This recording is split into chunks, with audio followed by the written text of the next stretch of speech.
Good morning. তো কামাণ্ডৰ post finally আহি গ'ল, যিটো মানে ৰিটেন নিলেখ কৰি আমাৰ চাকৰি পায়। ঠিক আছে, কামাণ্ড বেটেলিয়নখিনি যিখিনি ধৰি লওক কনষ্টেবলৰ পদ হয়। ঠিক আছে, আৰু SIৰো পোষ্ট আহিছে।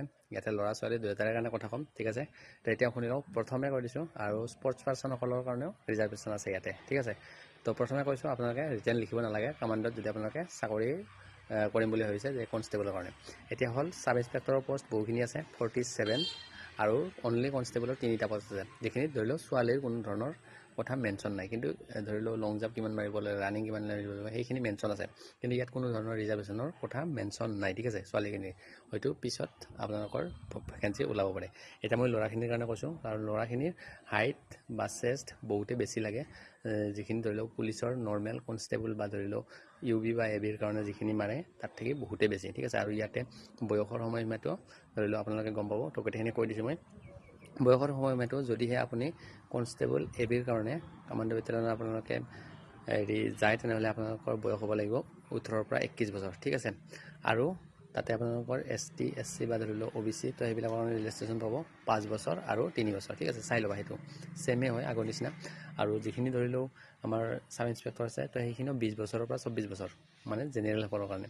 আৰু বাকী তাৰ ওপৰত আপোনালোকে 5 বছৰ আৰু 3 বছৰ পাই যাবা কোটা লৈ কিনে। ঠিক আছে, এতিয়া কৈ দিছোঁ যে ধৰি লওক ছোৱালীৰ পোষ্ট ইয়াতে কোনো ধৰণৰ মেনশ্যন নাই, কোনো ধৰণৰ ৰিজাৰ্ভেশ্যন নাই। ইয়াতে কৈ দিছোঁ, এতিয়া আপোনালোকৰ চাব ইনস্পেক্টৰৰ কাৰণে যদি এপ্লাই কৰিব লগা হয়, তাৰমানে গ্ৰেজুৱেশ্যন হ'ব লাগিব। ঠিক আছে, আৰু ইয়াৰ কাৰণে ৰিটেন টেষ্ট দিব লাগিব।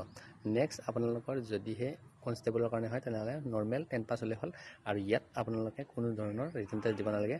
জাষ্ট আপোনালোকে ফিল্ডৰ মাৰ্কখিনি পূৰা একদম আউট অফ, মানে ধৰি লওক 80ৰ ভিতৰত আপোনালোকে যিমান বেছি আনিব, ঠিক তেনে হিচাপত আপোনালোকক চাইক'মেট্ৰিক টেষ্টৰ কাৰণে মাতা হ'ব। আৰু তাৰপিছত চাইক'মেট্ৰিক টেষ্টত 20 মাৰ্ক, তো টোটেল 100 মাৰ্ক।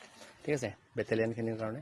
আৰু আপোনালোকৰ চাব ইনস্পেক্টৰৰ কাৰণে আপোনালোকৰ এক্সট্ৰা 100 মাৰ্কৰ আপোনালোকে ৰিটেন টেষ্ট দিব লাগিব।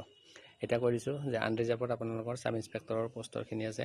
আনৰিজাৰ্ভত অৰ্থাৎ জেনেৰেলসকলৰ 21টা, মই স্ক্ৰীনশ্বটবিলাক লগাই দিছোঁ। ঠিক আছে, আৰু হাইটতো আপোনালোকক বহুতে বেছি লাগিব, স্ক্ৰীনশ্বট মই লগাই দিছোঁ 45।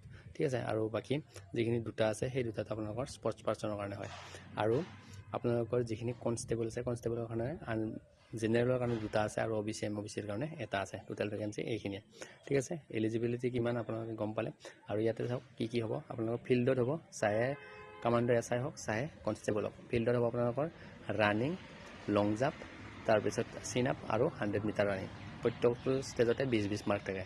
তাৰপিছতে মেডিকেল। ঠিক আছে, এইখিনি পাছ কৰাৰ পিছত আপোনালোকক চাইক'মেট্ৰিক টেষ্টত মাতিব, আৰু এইপিনে আপোনালোকৰ ৰিটেনত মাতিব। ঠিক আছে, এই কথাখিনি। তো আপোনালোকক ডিটেইলছ ভিডিঅ' লাগিলে ইউটিউবত জনাই দিবা। ইয়াতে